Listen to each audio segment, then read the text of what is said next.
Alrededor de Belvoir, de Georges Perec. Ya desde el principio, nada más salir del mercado de la Rue Saint-Martin, modernos titiriteros, funámbulos y comediantes han colonizado espontáneamente la explanada en suave pendiente. Basta que haga un poco de sol para que, desde la mañana, empiece la fiesta. Por aquí, un grupo de tragafuegos o de forzudos con pectorales relucientes y tatuajes bien visibles. Por allá, un domador de perros inteligentes que instala con esmerada atención sus alfombrillas,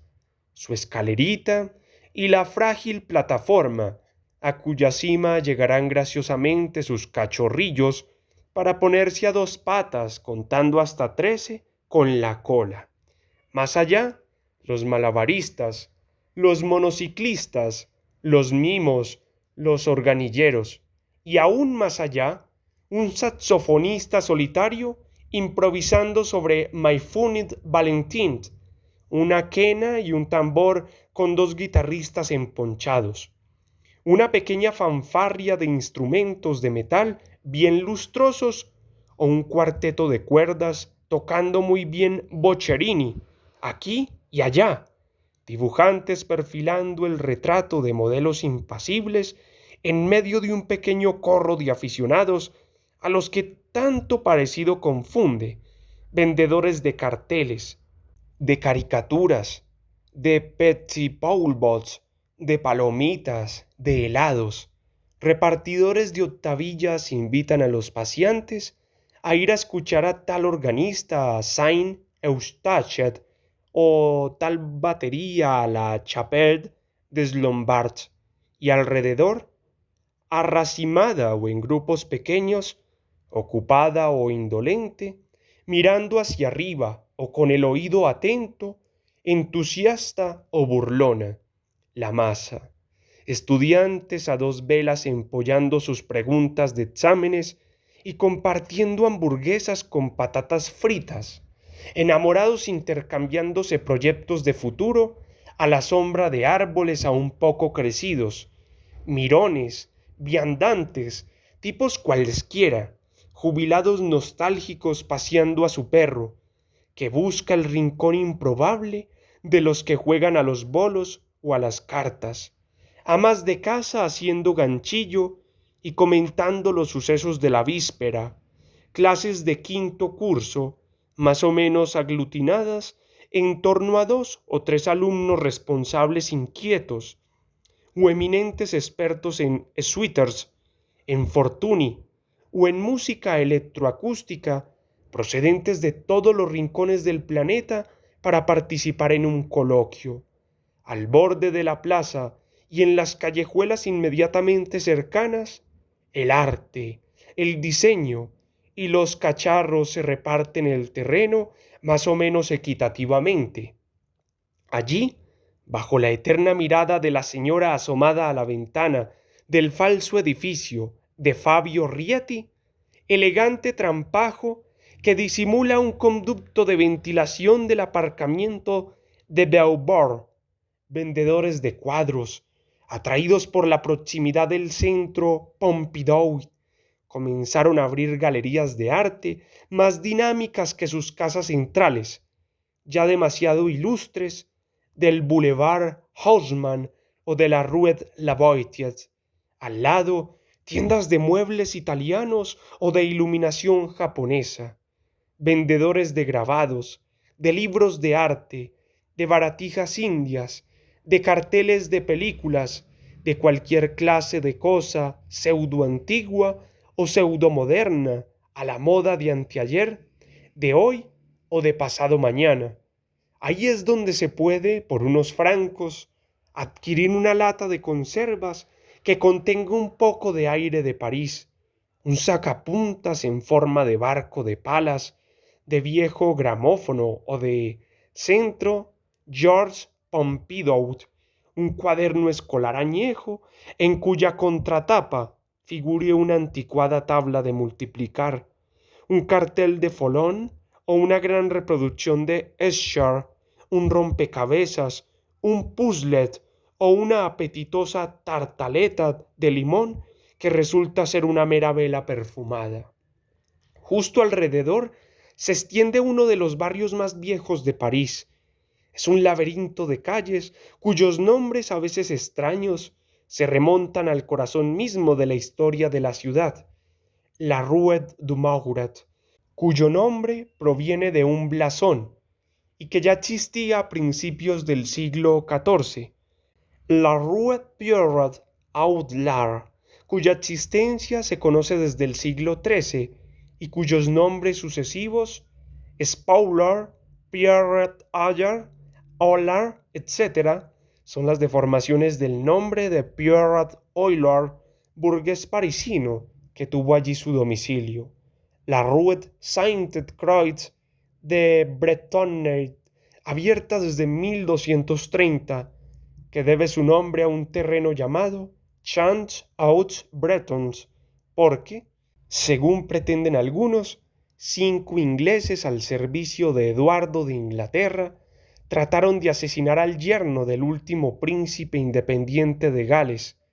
Llywelyn, y de un convento de la Orden de la Santa Cruz instalada allí por San Luis. Durante su caminata pasarán ustedes ante Saint Mary, cuya pila de agua bendita con el escudo de Ana de Bretaña es una de las más viejas de París, ante Saint Eustachiat, donde bautizaron a Molière, donde Luis XIV hizo su primera comunión, donde Louis se casó, donde tuvieron lugar los grandiosos funerales de Mirabeau y donde Berlioz dirigió por primera vez su Te Deum, o si no, un poco más abajo, ante la torre Saint-Jacques, tan apreciada por los surrealistas, en cuya cima repitió Pascal el famoso experimento de Torricelli, acontecimiento que el poeta Amédée Pomier celebra en el siguiente poema. Fue en el misil 647, cuando a esta escalera oscurecida un hombre pensativo la subía, provisto de mercurio y tuberías. No se trata de un joven que promete, sino de un gran maestro, un consumado geómetra, un gigante sin igual, maestro de los números, Pascal. Está nuestro genio preocupado con un aspecto nuevo de la ciencia y querría intentar una experiencia en que el peso del aire está implicado. Este poema es uno de los 441 que componen París, Poème humoristique sud, que data de 1866.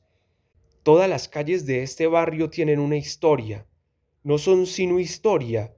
Fue en la esquina de la Rue Saint-Martin con la de Aubry-le-Boucher donde se levantó la barricada de los últimos amotinados de junio de 1832, y ahí fue donde Víctor Hugo dio muerte a Gavroche, en la Rue Ours, cuyo nombre no procede de los osos, sino de las aues, es decir, las hojas, porque muchos asadores se instalaron allí en un principio. Se veneró durante cerca de 4 siglos una estatua de la Virgen que había sangrado después de que la golpeara un soldado, y todos los años, el 3 de julio, se quemaba ante ella un maniquí vestido de soldado que previamente había sido paseado por toda la ciudad. En la Rue des Lombards nació Boccaccio, ante el número 11 de la Rue de la Ferronnerie, justo del otro lado de la Rue Saint-Denis. Enrique IV fue asesinado el viernes 14 de mayo de 1610, sobre las 4 de la tarde, cuando iba a visitar a Sully al Arsenal. Y en la misma Rue Beaubourg, en un tramo que entonces se llamaba Rue Transmoine, el 13 de abril de 1834, los hombres de Bugeaud masacraron a todos los habitantes de un edificio donde se suponía que se escondían los insurrectos. Unos pasos más hacia el oeste, por la Rue Rambuteau, y se encontrarán enseguida en el corazón de Marais, en esas calles donde casi todos los soportales fueron en su día entradas de hermosas casas particulares y después, abandonadas, saqueadas, se convirtieron en lavanderías, depósitos de carbón, garajes, almacenes de traperos o chatarreros, o fábricas de muñecas de celuloide antes de recuperar su vocación prestigiosa. Unos pasos más hacia el sur, por la Rue Saint-Martin, y se encontrarán a la orilla del Sena, al lado del mercado de los pájaros y del mercado de las flores, de la tan preciosa plaza Daupinet, de Notre Dame, de la isla de San Luis, de los muelles, de los puestos callejeros de libros y de los bateaux mouchés. Unos pasos más hacia el este y darán con la Rue Saint-Denis, en el viejo barrio de Les Halles, donde las tiendas de ropa, los sex-shops, los restaurantes, los cafés teatro y los anticuarios han reemplazado a los secaderos de plátanos, las carbonerías, las oficinas de alquiler de carretillas y canastas, y que sigue siendo uno de los centros de la vida nocturna. En medio de esas calles, de esos monumentos, de esos edificios cargados y sobrecargados por igual de historia y de leyendas, el centro Georges Pompidou tiene un poco la pinta de un extraterrestre gordo del que no se sabe aún muy bien si llegará a sobrevivir cuando deje de lado su escafandra y toda su panoplia de tuberías. Pero el viajero que sienta nostalgia de tantas piedras vetustas y tantos vestigios valiosos no tendrá que ir muy lejos para saciar su sed de modernidad. A no más de 300 metros de Beaubourg, allí donde antaño se alzaba el mercado de Baltor, uno de cuyos pabellones, conservado, fue transportado y reconstruido en el extrarradio, se reencontrará con el mundo de hoy, e incluso con el de mañana, en los casi 50.000 metros cuadrados de equipamientos comerciales y de ocio repartidos en 5 pisos entre las más o menos 200 tiendas del Forum des Halles.